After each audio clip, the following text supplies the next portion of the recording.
I hope everyone's having a good day. It's been kind of cloudy here in Louisville.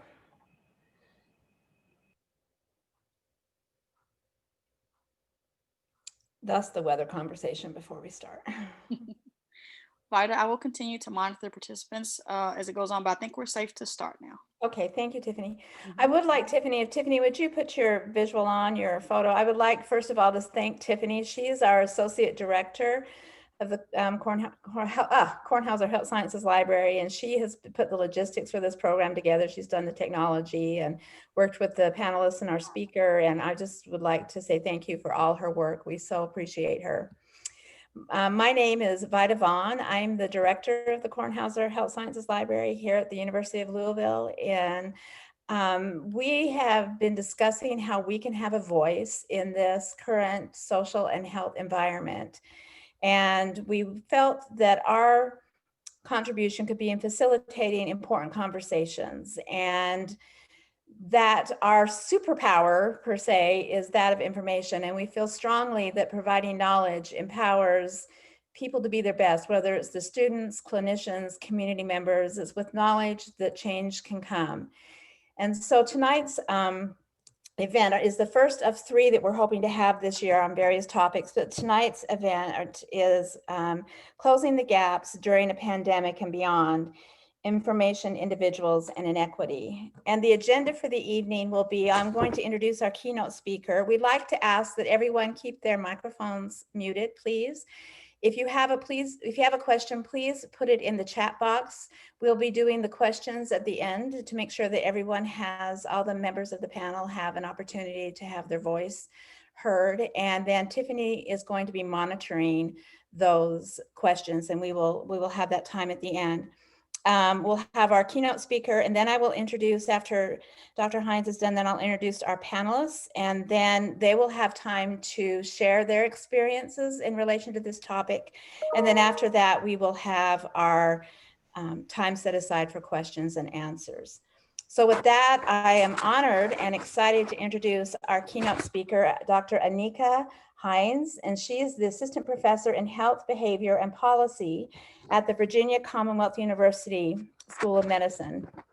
Dr. Hines is a published health equity researcher focused on chronic stress within the context of neighborhoods and the broader social environment. Prior to her career in academia, she worked in industry, serving as a consultant to federal health agencies and health systems on public reporting of healthcare quality, disparities, and cultural competence and health equity. Her 3-tier research program includes devising patient-centered approaches in the primary care setting to achieve health equity. The second, community-based approaches to advance preventative heart care. And lastly, the design and implementation of technology into primary care and community settings to improve precision medicine as well as patient-provided communication. Using a multidisciplinary approach and community-based participatory methods, she seeks to understand mechanisms that underlie chronic disease progression among racial and ethnic minorities, identify modifiable targets for intervention, and devise and implement responsive, multi-level, evidence-based strategies to eliminate health disparities. Upon graduation from the Johns Hopkins General Internal Medicine Research Fellowship, she was awarded the General Internal Medicine Award for her cross-collaborative research in these areas. She holds a PhD in health and public policy from the Johns Hopkins Bloomberg School of Public Health and a master's in public health in health policy and administration from Yale University, and a bachelor's degree in biological sciences from the Hampton University Honors College. So at this time, I turn the time over to Dr. Anika Hines. Thank you so much, Vida, and thank you all to all of those who prepared this session today. I'm excited to talk with you all. I'll give a little background about myself first and how I've kind of come to the place where I am. I know there might be quite a few students on the line who might be interested to hear about that, But then we'll talk about a lot about information today, and perhaps information in not the ways that you typically think of information when we think about going to the library and checking out books or referencing journals and so on and so forth, even though I will, direct your attention to lots of data and to lots of journal articles today. So we're going to talk about closing the gaps during the pandemic and beyond, information, individuals, and inequity. And so I was born in Norfolk, Virginia. It's my hometown. It has a population of about 250,000 people. It includes, it's about equally split racially between Blacks and whites, with smaller proportions of Asian Americans. The median household income is about $45,000, and 87% of people have completed high school or more. And so health disparities in Norfolk include those that we hear often about in the broader landscape of the US, including heart disease, coronary heart disease, homicide, and stroke. But when I look at these bars, I actually see in them my father, my uncle, my brother, and most recently, my mother, who passed of a heart attack in 2018. So throughout my career, I've been on this journey to understand the question, why do African Americans lead shorter, sicker lives compared to other racial and ethnic groups? And what can we do to solve this problem? And these two questions have driven me in the direction of research that I've undertaken. And so we all are probably quite familiar with racial and ethnic disparities in the United States. First, I just present here, even though we know the variations happen among a number of chronic diseases, we're looking at life expectancy at birth by race and sex in the United States. And as you can see, the lowest line there is Black males, and then you see a little above that white males, slightly above that Black women, and then you find the overall average line, which is skewed upwards by white women who have the highest life expectancy at birth, around a little over 75 years.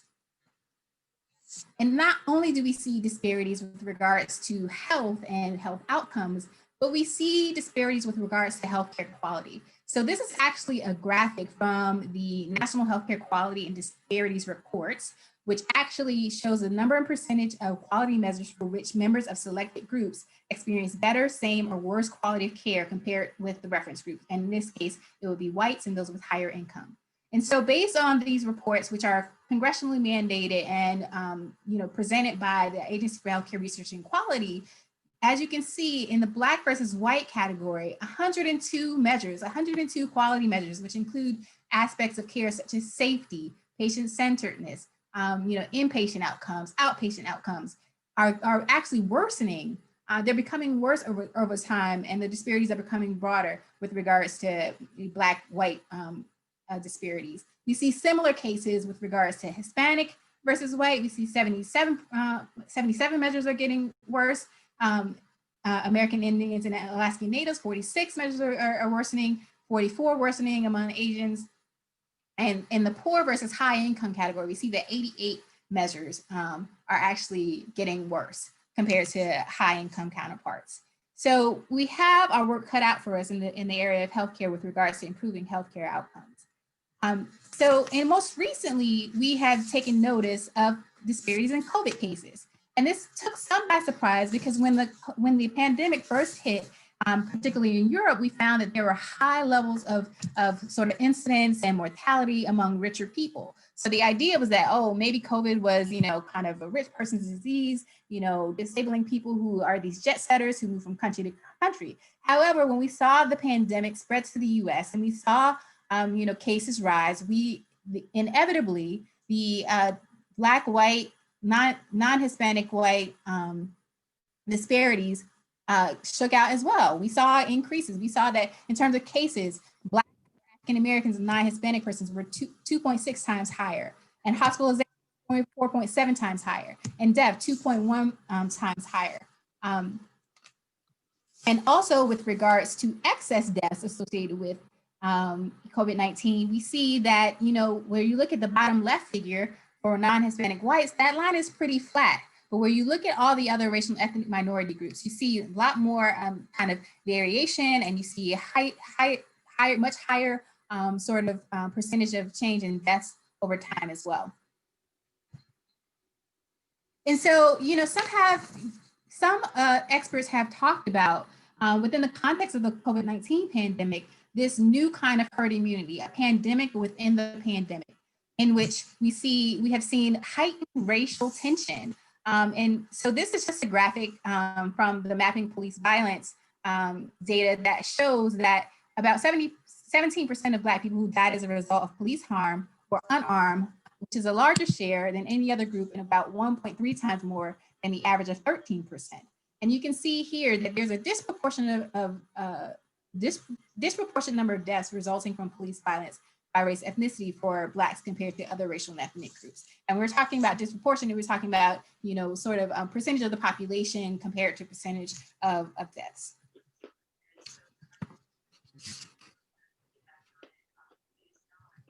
Sorry, my screen has stalled.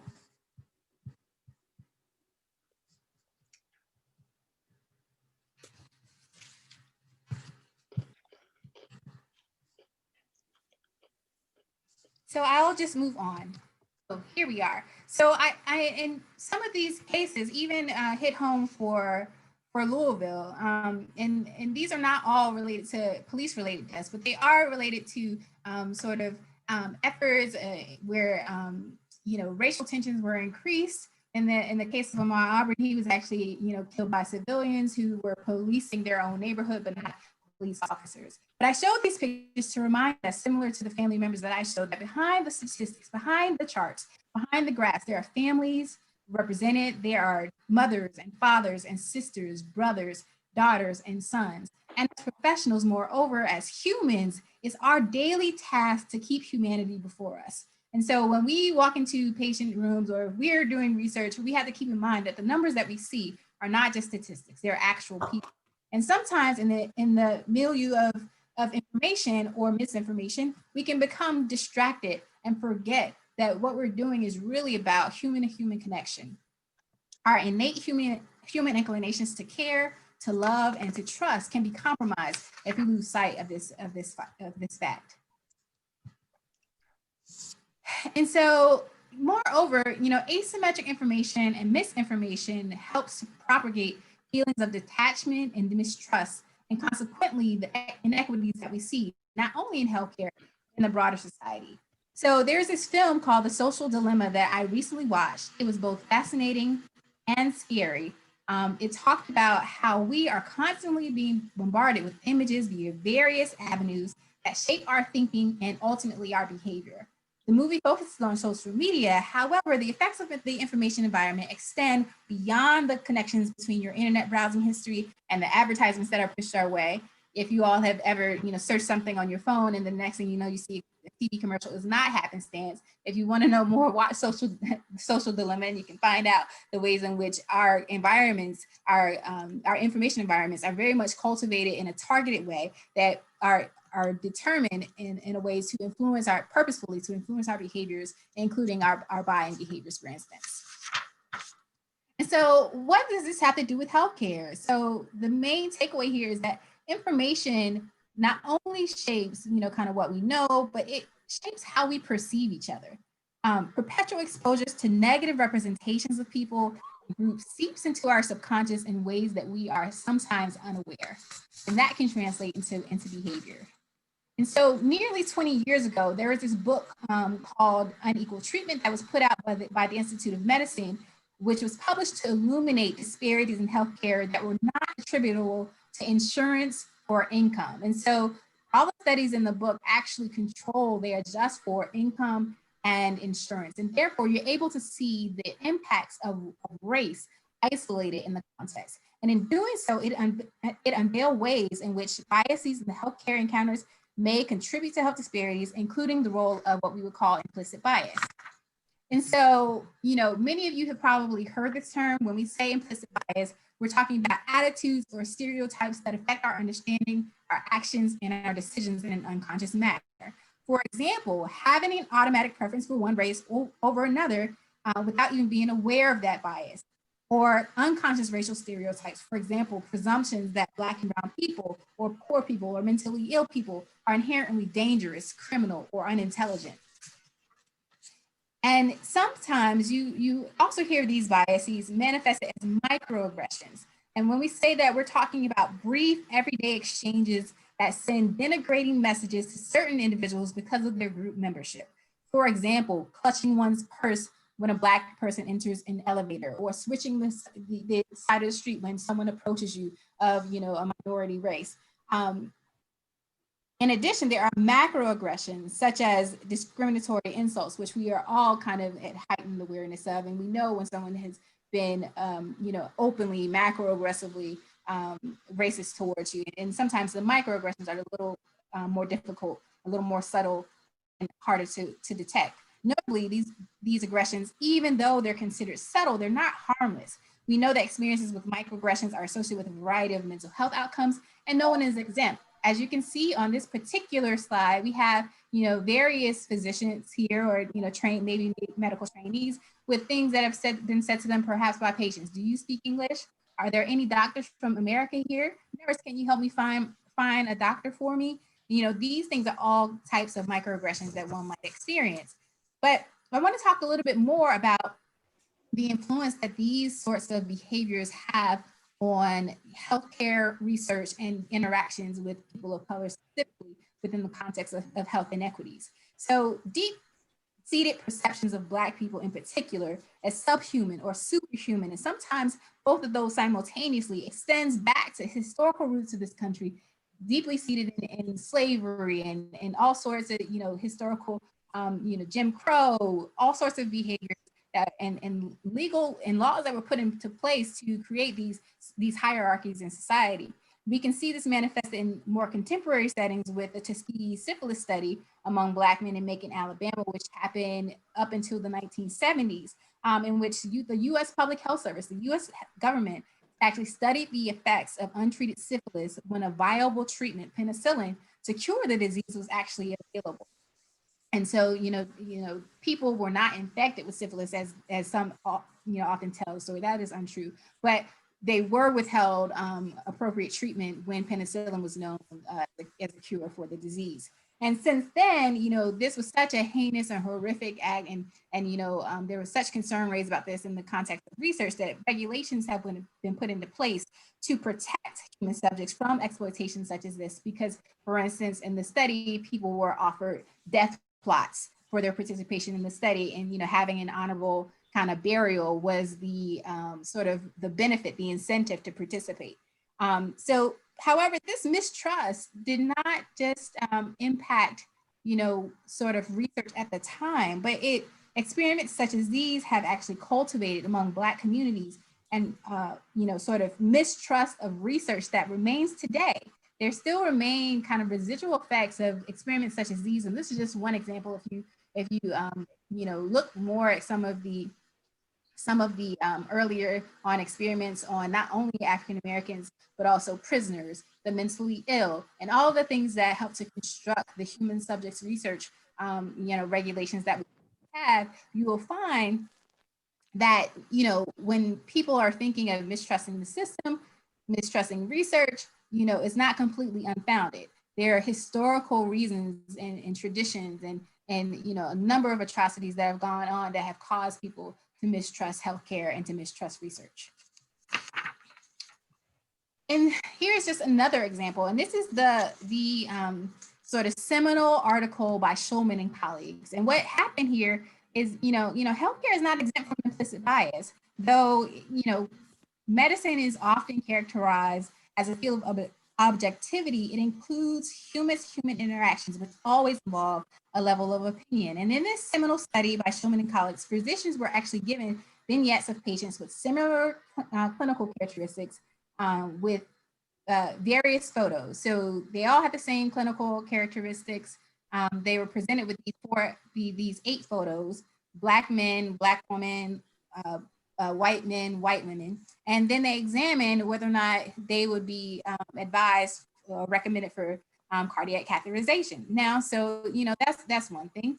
But in addition to that, the physicians were surveyed, about what they thought about patients' intelligence, likability, their compliance, and likelihood to sue. And all of these things they made based on the photos of the individuals solely. because they have the same clinical presentations, as you can see from this note on the side, they were all either labeled 55 or 70 years old, and each group of people had, that range in ages. So there were no clinical reasons why there should be a difference in the recommendations for cardiac catheterizations, but we find still that African-American women were least likely to be recommended that particular type of care. Additional studies like from Cooper and colleagues show that clinician implicit bias and race and compliance stereotyping were associated with markers of poor visit communication, as well as poor ratings of care, particularly among Black patients. So in essence, these kind of biases, these subtle hints and so on and so forth, stereotypes that people perceive can actually translate to poor quality of care. And one example that demonstrates clearly how implicit biases can impact healthcare assessments is in the management of pain. A meta-analysis and systematic review of 20 years of evidence actually showed that Blacks and African Americans experience both a higher number and magnitude of disparities with regards to pain management than other groups in the analyses.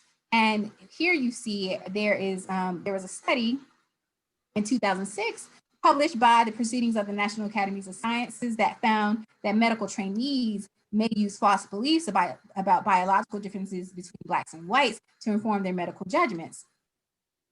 And here you see that more than 50% of respondents, for instance, thought that Black patients' skin was thicker than white patients.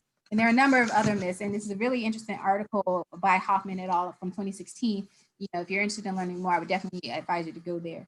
But these particular judgments could contribute to racial disparities in pain assessment and treatment. And you can see here there are other concerns about Black nerve endings or Black aging, Black people's blood coagulations. And this is a study from 2016. This is a contemporary study. This is not from the 50s, the 60s. This is from the 2000s. This is from just 4 years ago, this particular study was conducted.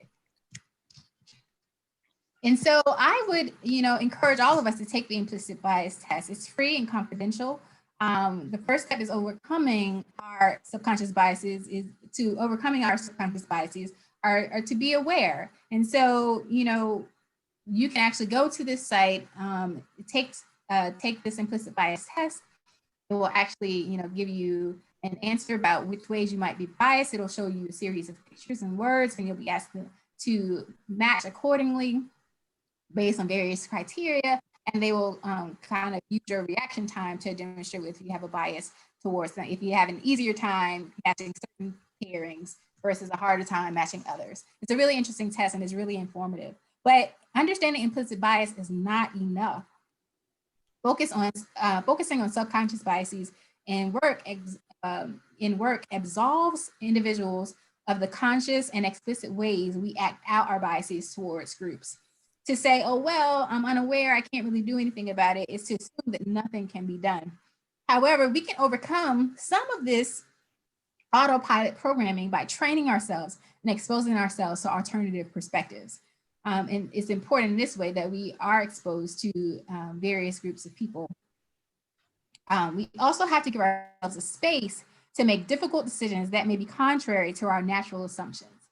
And that takes discipline as well, to give yourself the space to think about a decision without just going with what might be your gut reaction sometimes, which can be difficult within the context of clinical care, where quick reactions may be required.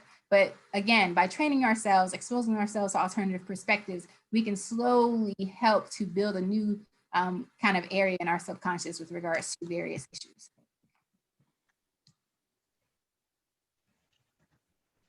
And so, we have to give ourselves a space to make difficult decisions that may be contrary to what our assumptions are. We have to be courageous in our thinking and approaches, and this has become even more evident in the past 8 months. So in the past 8 months, we kind of sat captive in our homes in an effort to stave off this deadly pandemic. And then, when we were quiet and undistracted long enough, we saw this horrific scene of, a police officer kneeling on a man's neck for nearly 9 minutes. And naturally, the nation was outraged And for a moment, at least, our cognitive dissonance was forced to reconciliation. We had to face the injustice that millions of Americans face regularly, up close and personally. Similar events have preceded and succeeded this event in cities across the nation. And additional events which never made the news, like the video capture allowing the public to speculate about the context. But this was clear, it was undeniable what had happened and why it happened. And so the argument that there was not enough information was no longer fruitful. And so asymmetric information fuels misunderstandings, mistrust, and ultimately inequities. As so much as information is the problem, information is also the solution. We know that there is a digital divide. And so this actually demonstrates the percentage of households by broadband internet subscription, computer type, race, and Hispanic origin. And this is just one measure, kind of access to a computer is just one measure of, understanding how people are receiving and able to use and apply information. Uneven distribution and access to, use of, or impact of information and communications technologies between any number of distinct groups can be based on social, geographical, or geopolitical criteria or otherwise. And we see here that, for instance, there's a breakdown of computer type, race, and origin. And we see that Asians and white non-Hispanics actually had, desktop or laptop and handheld and has a broadband subscription. So that indicates the greatest, access to data and to information. In addition, we already know that high school graduation rates vary by racial and ethnic groups, and education definitely has its impacts on the information exchange, as does health literacy. We know that health literacy is associated with a number of poor outcomes, including visiting emergency rooms, having hospital stays, as well as following treatment plans and higher mortality rates. However, we must keep in mind and keep in sight that all of these inequities and the key outcomes stem from structural inequalities and all of the isms of the world: racism, sexism, everything that classism, and that inequities in each of these areas: economic stability, neighborhood and physical environment, educational, community and social context, all help to propagate the inequities that we see in healthcare. So moving forward, we're thinking about, okay, how do we address these inequities? And one way that has been championed in the last couple of decades has been cultural competence. And so when we say cultural competence, we're talking about a set of values, behaviors, attitudes, and practices within a system, organization, program, or among individuals, which enables them to work effectively cross-culturally. And secondly, and this part I really want to emphasize, is the ability to honor and respect the beliefs, language, interpersonal styles, and behaviors of individuals and families receiving services, as well as staff who are providing such services.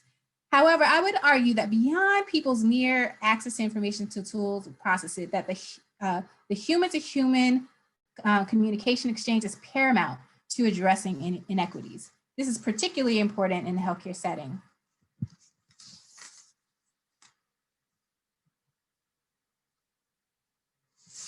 There are a number of factors that could contribute to cultural competence on multiple levels. And this is from an article from my good friend and colleague, Tangela Purnell, conducted within the context of a large academic health system that demonstrated that less than half of providers report engaging in behaviors to address cultural and social barriers at least 75% of the time. And so you see here, we have kind of the system and organizational level, including human factors and structural factors. We have provider and staff, including cultural and social skills, understanding and behaviors, the patient and the family, illness understanding, family dynamics, social support. And then we have social risk factors. These are many of our social determinants.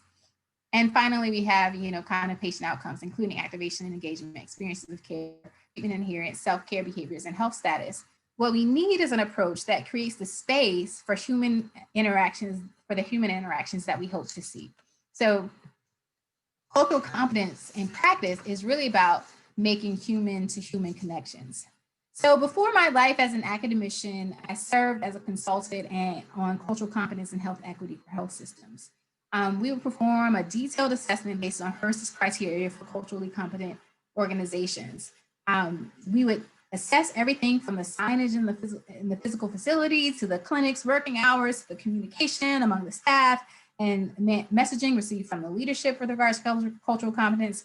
And, as I went from facility to facility going through the checklist, many hospitals would meet the criteria, yet disparities in outcomes would remain. And so in delving deeper in focus groups with care teams, we realized that despite all of the efforts that organizations could make to try to create a culturally competent workspace, it really came down to the attitudes of care towards care delivery on the front lines.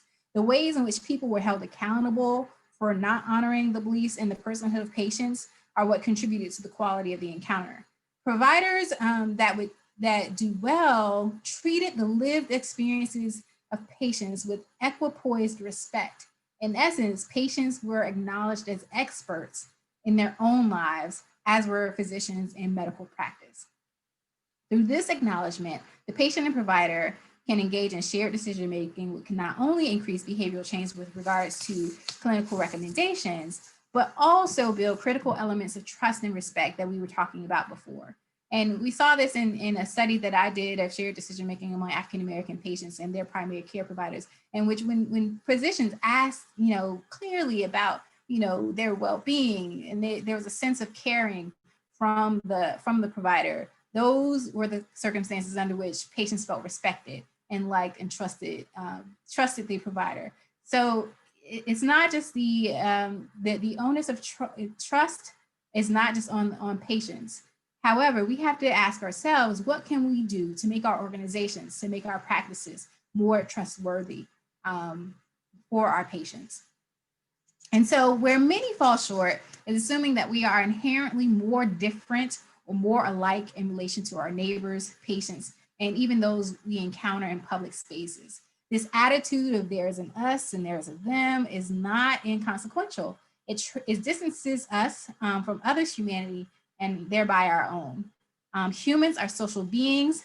We learn to trust, respect, and care for people from a young age. Somehow, these skills get lost when we enter into the healthcare encounter. We must remind ourselves that beyond whatever clinical duties we're performing, we're humans first. This estrangement may be due to our personal experiences or professional experiences. Nonetheless, it is a constant effort, proactive effort that is required to overcome some of these barriers. So, what can we do? First, we can cultivate spaces, including physical facilities, as well as social environments that promote human-centric interactions between providers and patients. Secondly, on a personal level, you should know your biases, strategize how to address them, and hold yourself, systems, and colleagues accountable. We can be present in patient-provider encounters and in every encounter that we have with other humans. We can ask patients about their lives and mean it. We can ask our research participants about their lives and mean it. And though it seems beyond the scope of the research that we do, but we know that there are barriers working against us with regards to cultivating sometimes those human-to-human interactions that must be addressed if we are to achieve any sort of healthcare quality or to receive quality in our research. Finally, we need to share power in decision-making in all accounts, acknowledging patients as autonomous beings, experts in their own right with regards to their own lives, their own challenges, and moving forward, in those types of partnerships where there's equipoised respect and trust, inevitably there will be better health outcomes and moving forward with regards to addressing health inequities. So that's all that I have. Thank you all for your time. If you'd like to contact me, I'm at anika.hines@vcuhealth.org or on Twitter at Dr. Anika L. Hines.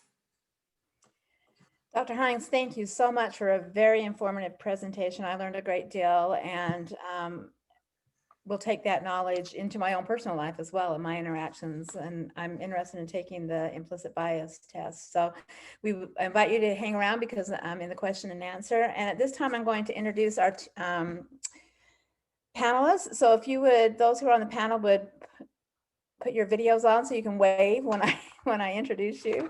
We're going to start with Dr. Carrico, who is actually a PhD, DMP, APR. She has so much alphabet. She's her entire alphabet. She's all by herself that.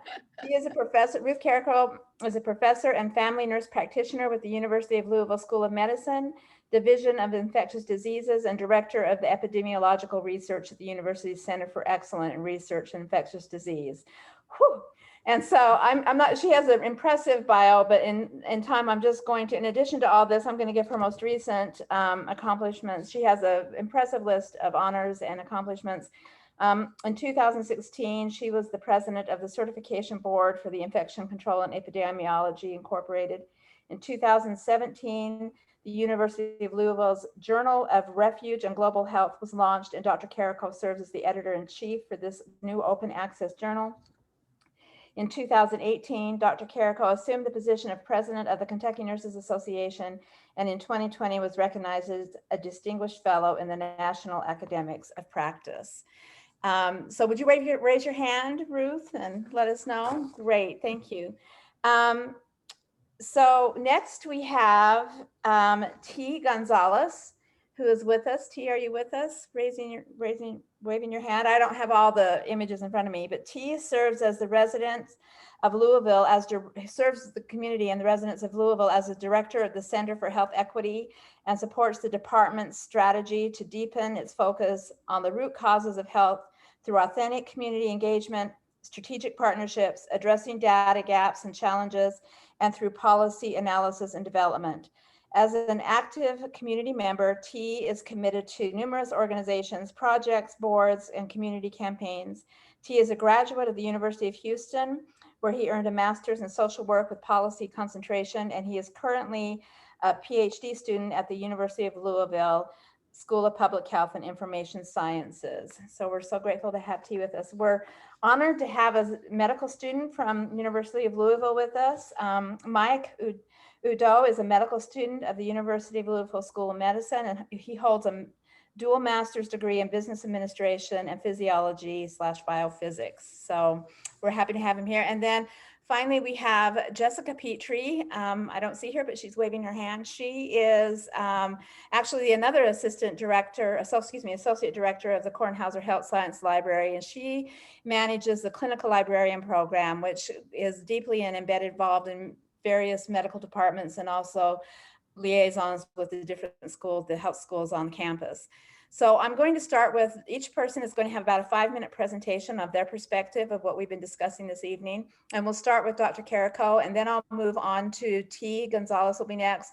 We'll ask Mike Udoh, and we'll wrap up with our librarian, Jessica Petrey. So Dr. Carrico, it's your floor now. Sure, thank you. Thank you very much. What a very nice introduction. I appreciate the opportunity to be here this evening. And Dr. Hines, I loved listening to your presentation. And as you were talking and about all of the issues and showing then what is happening in our community, of course, from an infectious diseases perspective, I'm thinking about COVID-19. What are we seeing with our population? What is happening within many of our groups?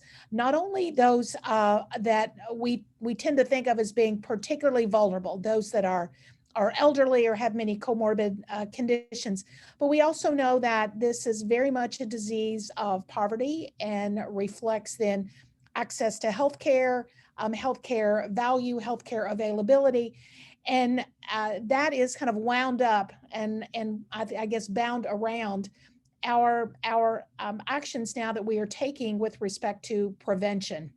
So the particular area of interest that I know that we have now is how will we begin to address and improve the interest for vaccination, that if we are on the verge of being able to provide vaccine either through clinical trial or if vaccine is released through an FDA emergency use authorization, it's not good enough that the vaccine is available. If it is available and the population does not feel safe or does not feel confident in that vaccine, then we are failing our population. So I think it is worth a a discussion across our community, across then groups that may help us not only determine how do we best convey the message, how do we then listen to the hesitance or understand the hesitance and then figure out ways around it. What is it that we need to do in order to encourage people that we know without vaccination, there's nothing else that we can do. We have to kind of let the disease take its course. Well, we don't want that to happen. This is our community. These are our people, our friends, our neighbors, our family. How do we change? How do we get past the past and look into the future and think, how do we change then what happens in our community so that every individual feels valued? Big question, I think. Yeah, it is. Thank you, Dr. Kara. That is a vital question, especially when you mentioned the history of BIPOC, sometimes the resistance to trust medicine. And this is a huge one. This is a really big one. So I'm sure there'll be more questions and answers in that one. Thank you for that. T, your turn. You take the floor. Sure. Good evening, everyone. It's great to be with you. Dr. Carrico leads into, a lot of what we're thinking about right now too. It is hard. I'm located within a local health department. It is hard to think about anything else than COVID-19 at this point, which I know that probably many of you are experiencing that as well. One of the things that we're trying to think about from a health equity standpoint, and that some of our staff are really focused on in the Center for Health Equity is, and all the time, right, even before COVID, is, what are the things that are good for health? Yes, right now during COVID, but are actually would be good for our health before COVID, and that will be good for our health long after COVID. And so some of those, which I know is sometimes challenging to think about from a healthcare perspective, but really public policy issues that we need to think about.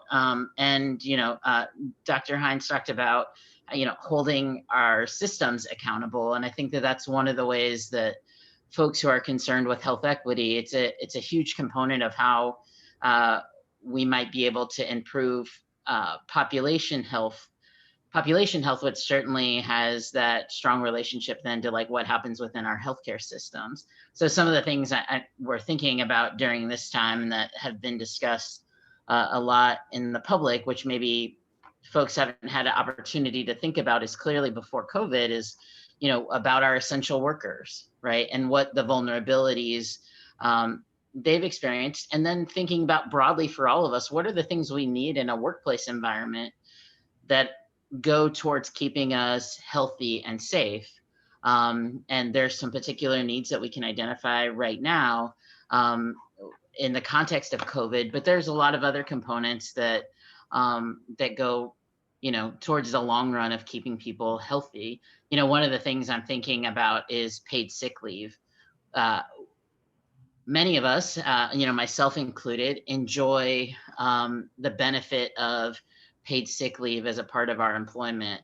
But there are millions of people across the country who don't earn even 1 hour of paid sick leave through their employer.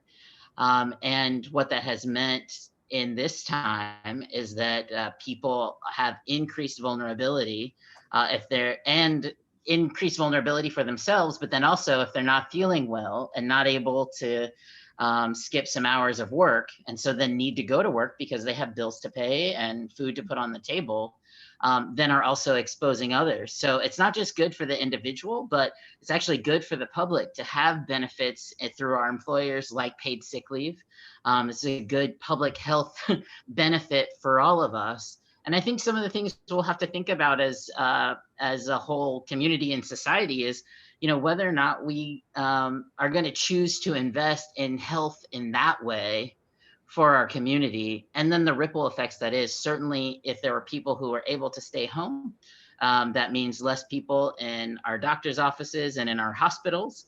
And that keeps healthcare workers safer, right? Like everyone, there's this huge ripple out effect of keeping everyone healthier and safer if we can put together systems that actually work together to protect people to the greatest degree possible. So I know that we'll have maybe some other opportunities to think about that, but from a public health standpoint at this point, thinking about how that intersects with healthcare, I think those are some key points that are being raised at this point during the pandemic of what are we going to do in order to create policies right now and practices right now that protect people immediately, but that also set us up to have a healthier population going forward. And so that as this happens again, and we will be in this situation again sometime in the future, that we're better positioned to keep more people healthy and safe. Thank you, T. That goes to a thought of myself of advocacy. And one of the privileges I have been able to be a part of working with the healthcare community is seeing how clinicians have become advocates for their patients. And I think that, and public health individuals have been advocates for their patients. And I've been empowered watching those movements go forward, whether it's women's health and other areas. And so healthcare goes beyond just seeing the patient as being that voice, that advocate that you're speaking about in the political world for choosing equity as well. So thank you very much. So Mike, you're up as our student representative. Could you share with us your perspective, please? Good evening, everyone, and thank you all for having me. I do want to say, like, as a medical student, it is almost impossible to speak on behalf of all of us because the current day, if you just kind of look at how the entire class of a medical school, you'll see that there are just glaring differences across all the students. You know, there's a level of not just diversity, but there's just a level of intention in creating very unique future physicians. And I think that reflects across the entire class. So that being said, there's another component of being a medical student, which is that even though we are, you know, absorbing and taking in all this information in this current time, we're still also growing as individuals. And we're obviously still in our 20s. We're still making decisions on what we're going to eat for breakfast this morning, how we're going to cook, what we're going to have for dinner. At the same time, still learning how we're going to save lives in the future. So it's a very complicated time. But one of the things, and I don't like to say that there's any blessings that have come out of COVID, but there has been a slowing down of our day-to-day where we're actually spending a little bit more time with the information that's being presented to us, and we're starting to think a little bit deeper. And with that being said, I think one of the spotlights that has been put on our medical education is that there are glaring healthcare disparities.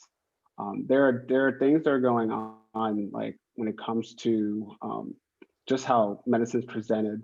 First of all, we always see we always say that there's a very stereotypical patient, and we call it like the white 70-kilogram male. And then we're starting to see that, it's strange that we're seeing so many different presentations of medical illnesses with just the same type of stereotypical model.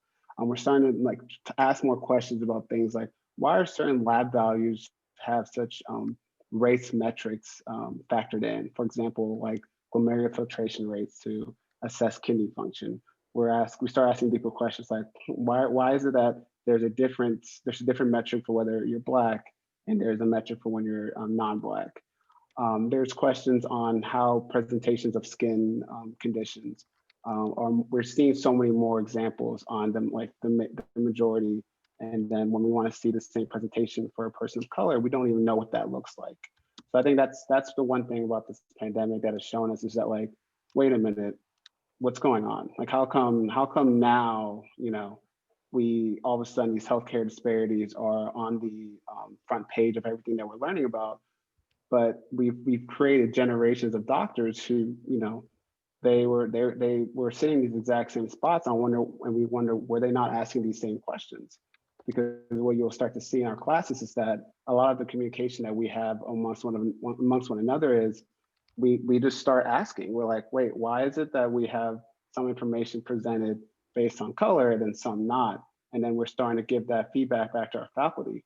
So it's kind of that's why I say it's a blessing, is that now that we're calming down and we're kind of stuck inside our homes and we're constantly studying, we're able to spend more time with information, see why are these discrepancies and what's the reason.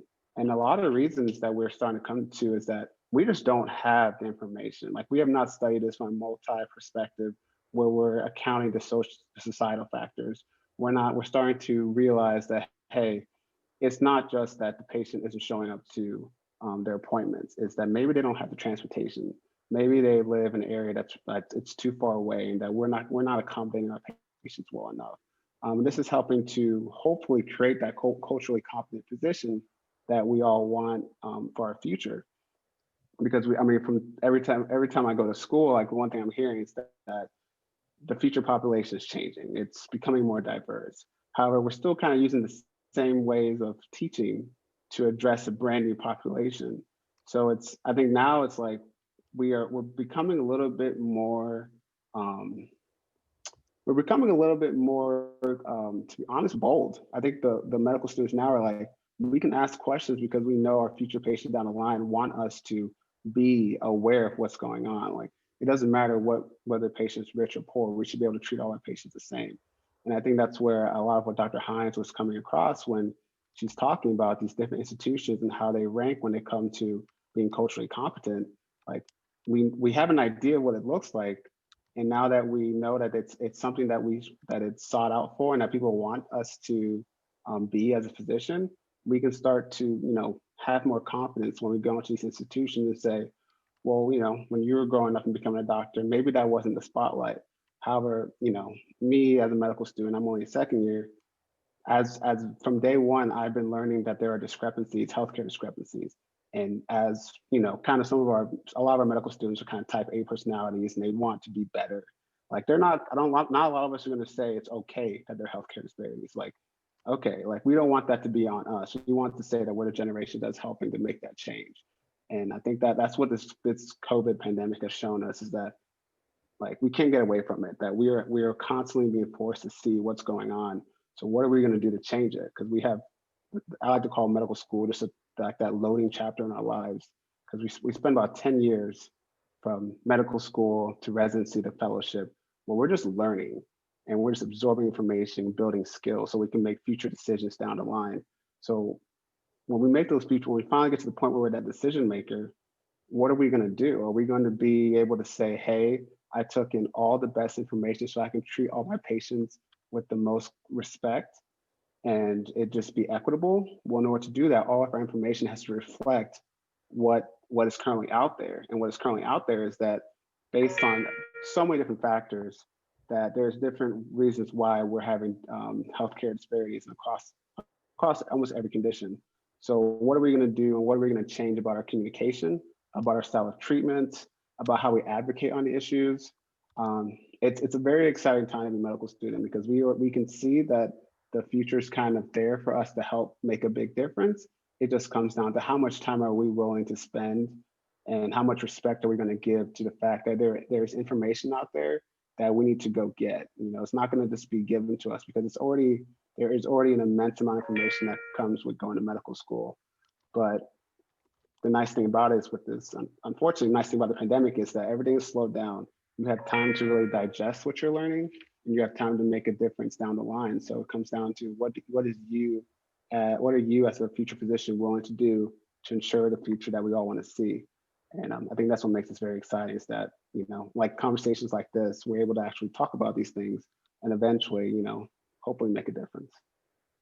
Thank you, Mike. I just want to let you know that even when you're a grandma like me, you do think about what you're having for breakfast.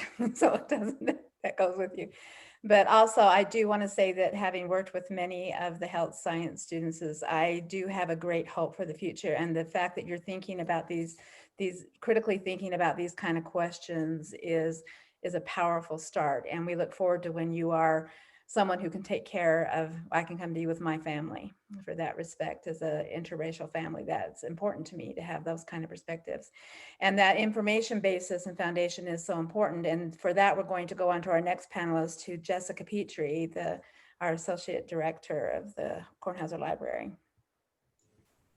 Thanks, Vida, and thanks everyone for sharing. As a clinical librarian, my job is to support evidence-based practice, research, patient care.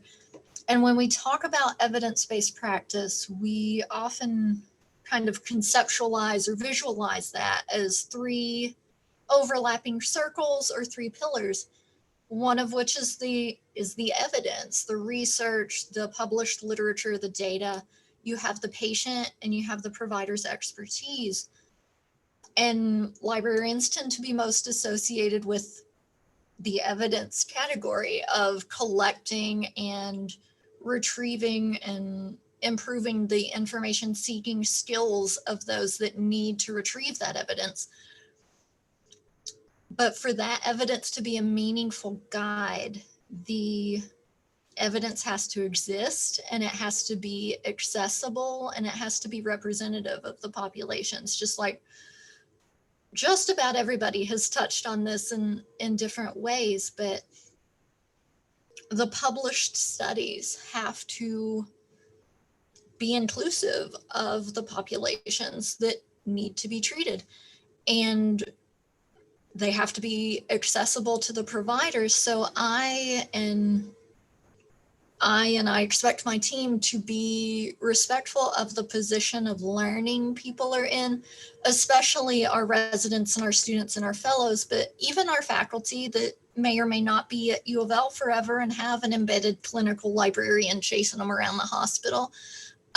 We want to make sure we're training people to have those skills that if they move out to a community hospital that doesn't have a librarian at all, or are in private practice, or are at an institution that doesn't have the same resources that an R1 research university might, that they have the skills they need to find that information on their own.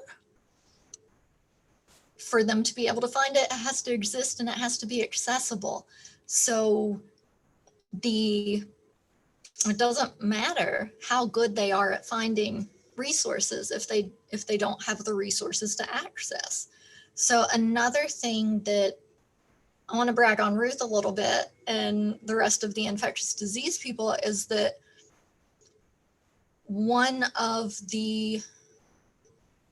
Dr. Ramirez approached me personally. It was the whole team's idea, but Dr. Ramirez is the one that asked me. The chief of infectious diseases approached me in maybe July of 2016 with this frustration with the way information and the dissemination of research is so limited by cost, whether that's the cost of reading published literature or the cost to publish that literature, or both. In many, many cases, it's both. And he had this interest, and the department was willing to support coming out with 2, because that's not an ambitious enough project to fix, is to do 2 at once and start to truly open access journals to facilitate that equitable movement of information, of research to people that don't have the ability to be confronted with a paywall every time they have to treat a patient, or also from the perspective of building upon a knowledge base of how many researchers are working and just duplicating, recreating the wheel endlessly because they don't know what's been published in proprietary journals.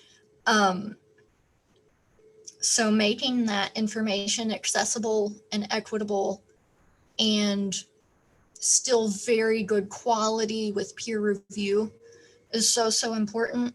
What I don't want to be lost in that evidence-based practice model is how important the evidence you get from your patient is that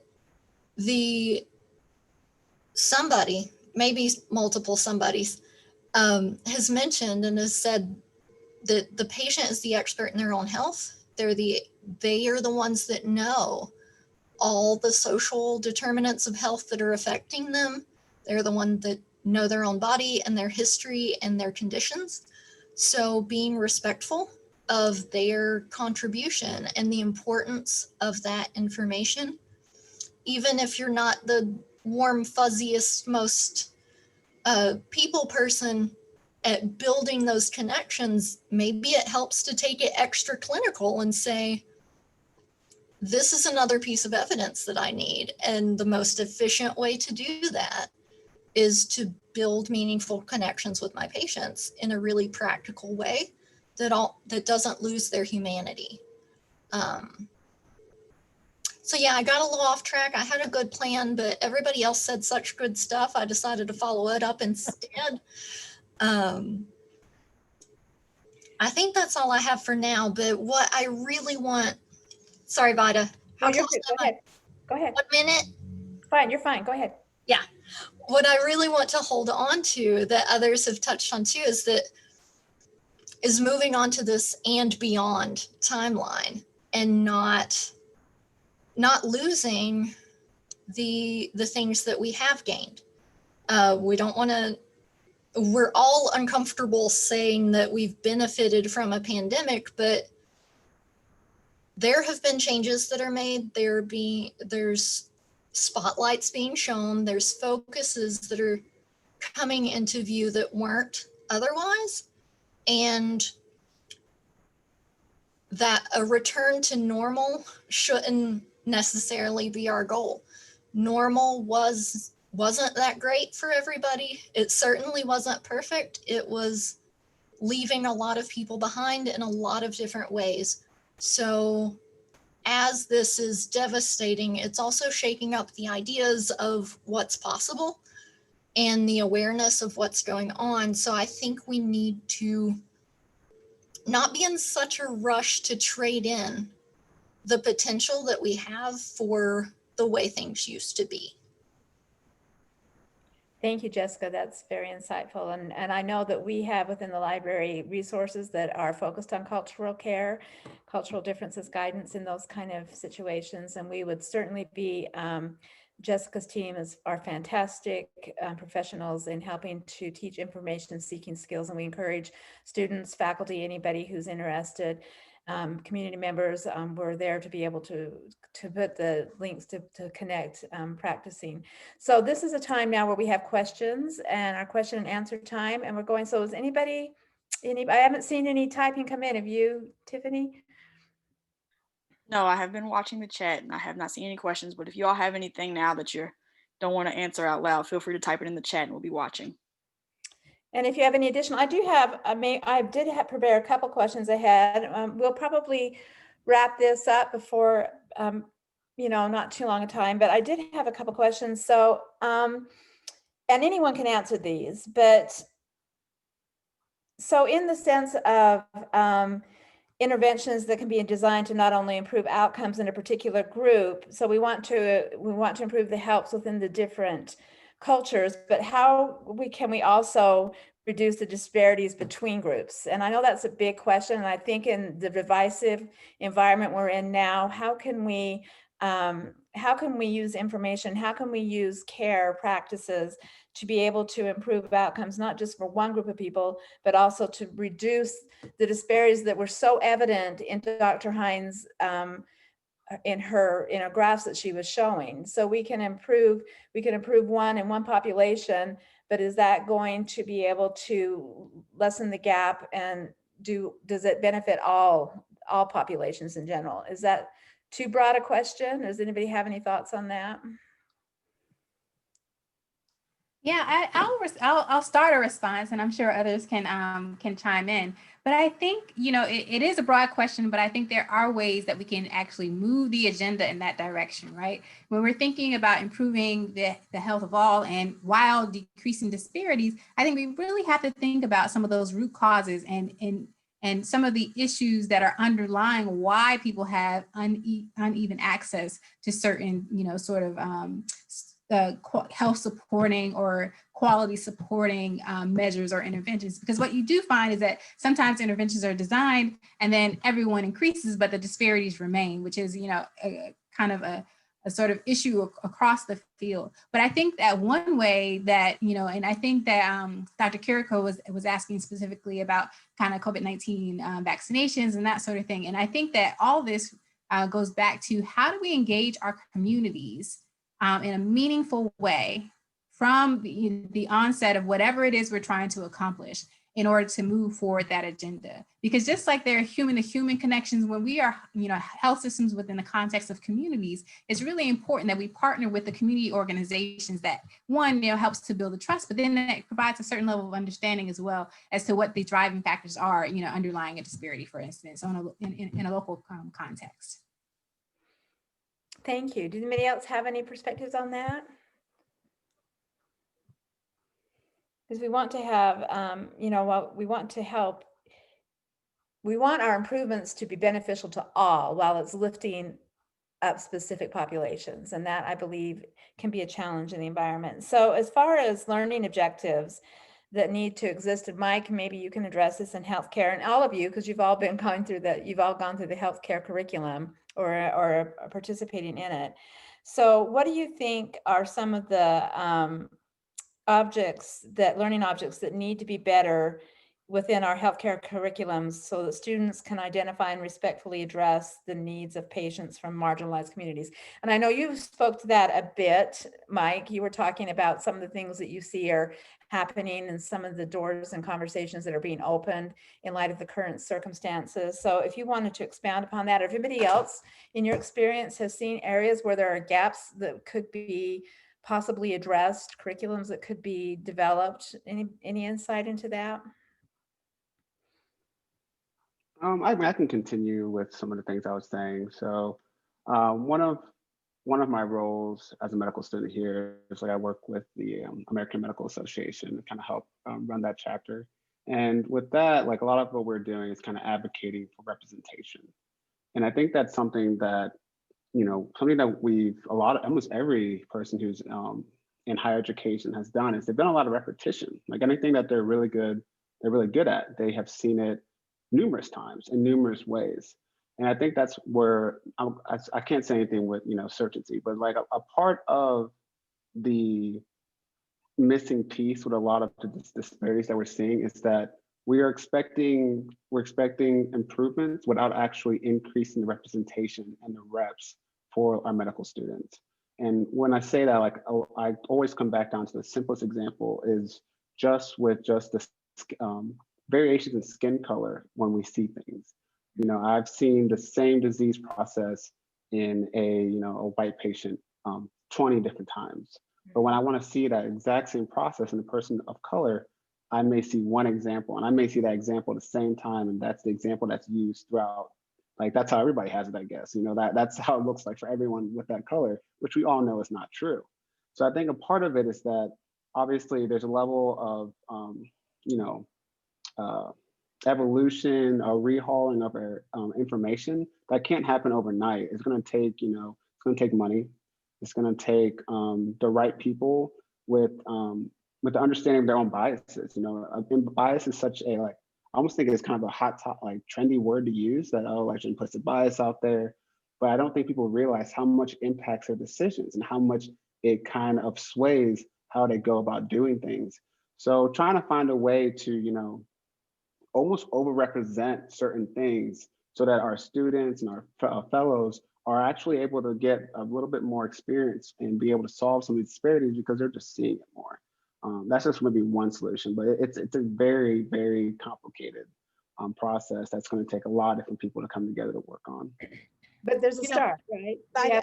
I'll go to Jessica just a minute. There's a start. We know of a medical student who is building up a guide on the visuals of different diseases and conditions upon the different colors of skin. And this is part as a medical student. So there is a point, there is a start. We just have to do it. And Jessica wanted to jump in on this. Go ahead, Jessica.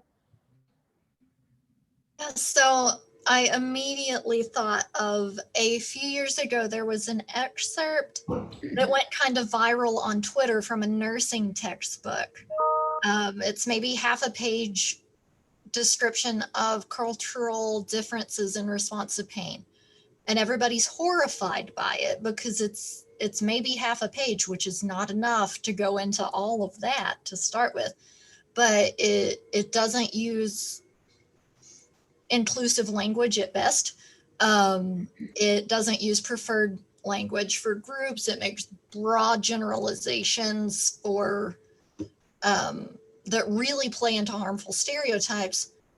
And when we think about, and it's even framed in such a way that's caring for patients that are culturally diverse, and there's an objection to the idea that one patient being culturally diverse is a little weird. You need a group of people for that to be diverse, to that furthers the othering that can happen for certain groups. And that resource stands in pretty stark contrast to even the one that we have that jumps to mind immediately is the Guide to Culturally Competent Care. And that's a full textbook.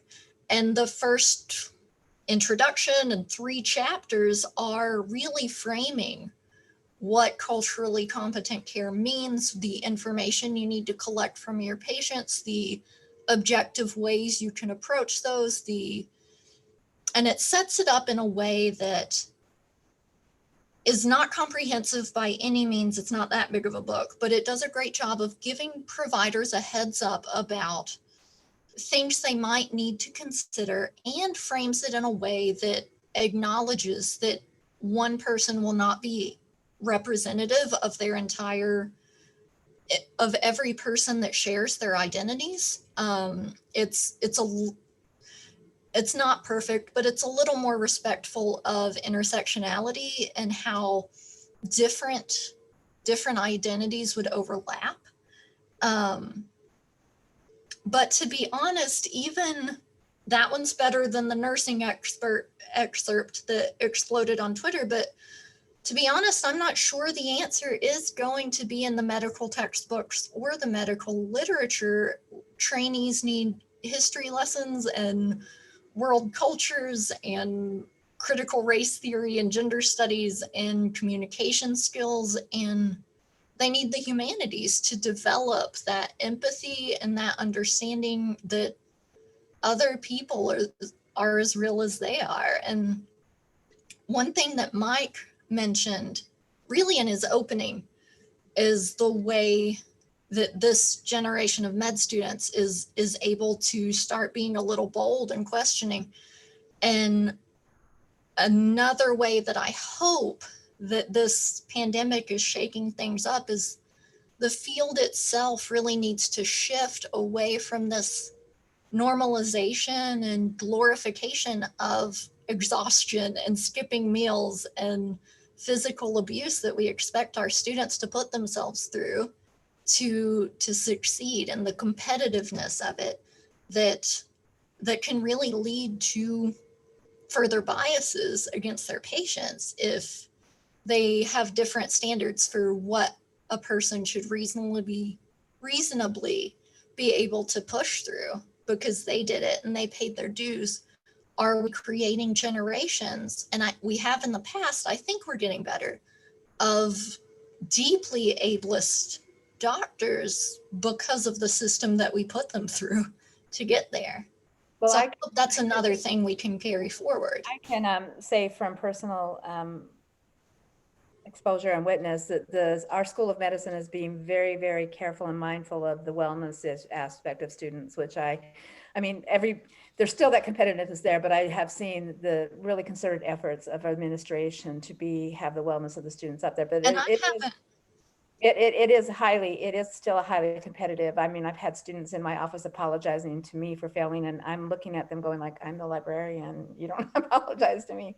There was a statement in here, a couple that have come up. So one is, I believe it also starts with our providers. The instructors may be placing their biases on the students, which the students then take back into their future communities and upon their graduation. And I know that that's being addressed within the School of Medicine now and other healthcare and on the other health sciences. Anybody have any comment on that quickly? And I would say, that is right. I mean, I think that the nature of medical training, there is an apprenticeship style aspect to some of it at least. And students often, you'll find even when trained on what to do as students, they actually absorb the culture of the organization they joined as well. So I would say not just instructors, but when we're thinking about organizations and what the culture of the organizations and what the senior attendings are doing in that context also matters, because ultimately they're trainees and they will follow suit, and that just perpetuates some of these behaviors going forward. Mm-hmm. Which also goes to the example at the top, not just about our instructors, but the next comment was about, so in lieu of President Trump's executive order against racial sensitivity training, how do you feel that we will change with such resistance from high-ranking officials of our country against inclusion and diversity education? Don't even get me started on this. Let's just go ahead and wipe out history. Anybody want to comment on that? Because I could go on for like ever, so let's get someone else. But it's frustrating and I see it in the communities where we're gonna create a history which negates the true experiences of the population of our country, and that's a difficult, and people embrace it. So voting, can I just say voting might be important here? But that is difficult. Any solutions or ways forward on that anybody like to share? And such an important comment too. I think there's definitely a sort of reconciliation, with history that has to happen in the U.S. that has not yet happened. It's happened in other nations when other kind of things have happened. The example is always like Hitler in Germany, with regards to how they've moved forward from that. And so, part of that is acknowledging, kind of what has been done, where we are. And, it does not help for us to kind of simply act like the problems don't exist. That does not forward our agenda, and that, likely exacerbates the disparities that we see. We have to have a serious, courageous sort of confrontation with regards to what our issues are, what our history is, so that we can move forward together. The good trouble. Well, we're getting close to time. I think we'll go ahead. And if there's anybody have any last final comments they'd like to do before we wrap this up. Thank you. Mike, did you want to say something? I would like to add something to the last comment. And I think one of the great benefits of where we currently sit today in history is that, yes, there's a lot of misinformation out there, but there also is a lot of quality information out there and more unique ways of presenting it. And I know with whatever President Trump's executive order is really trying to do, doesn't hide the fact that there is almost an overwhelming amount of people who have joined the current fight and social justice fight. And it's something that I never thought in my wildest dreams I'll be a medical student seeing such courage out of not just, people of color, but also people who are considered white, that it's no longer that quietness that you've seen associated with topics of race is slowly starting to change. I'm not going to say it's fully changed, because it takes a little bit more time than just a summer and everything going on currently to make true change. But there is a little bit of change in the culture of how we're approaching just the term race by itself. And I think, sorry, I didn't catch that. Sorry, my Siri's going crazy. But besides that, I just think that it's a different time. And yes, we can try and rewrite history, but luckily with the way things are going, I'm not sure if that approach will ever work. So thank you, Mike. That's very important. And I think that we've seen that. I think we've seen that empowerment, that voices matter. And we're hoping that will be a change. And so I'd like to thank each one of you, Dr. Hines, for being our keynote speaker, our panelists, Mike, T, Jessica, and Ruth for being with us and having information to share. I am thrilled about the thoughts that we've taken back and forth, and hopefully we can work on that. As the director of the library, it is my voice to say we want to be here to make sure that we have the resources to be educated ourselves, to provide a forum for conversation. Please don't ever hesitate to contact us, one of the librarians or myself, to see how we can further share knowledge and to be able to move forward. And Tiffany, do you have an evaluation form?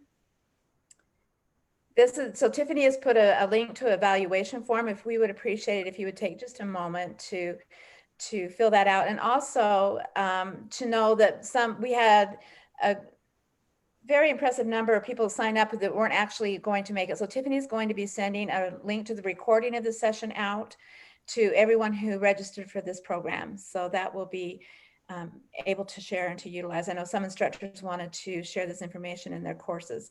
So with that, deepest thanks, and we wish you the very best. And let me see, and again, let's move forward. Let's be empowering, let's connect, and let's do the best that we can to make our communities the best place that we possibly can. So we'll see you all later. Bye. Thank you, Thanks everyone. very much. Thank you Bye, all. everyone. Great, I enjoyed it. Good night. Thank you. Have a nice evening. Good night, everyone. Night.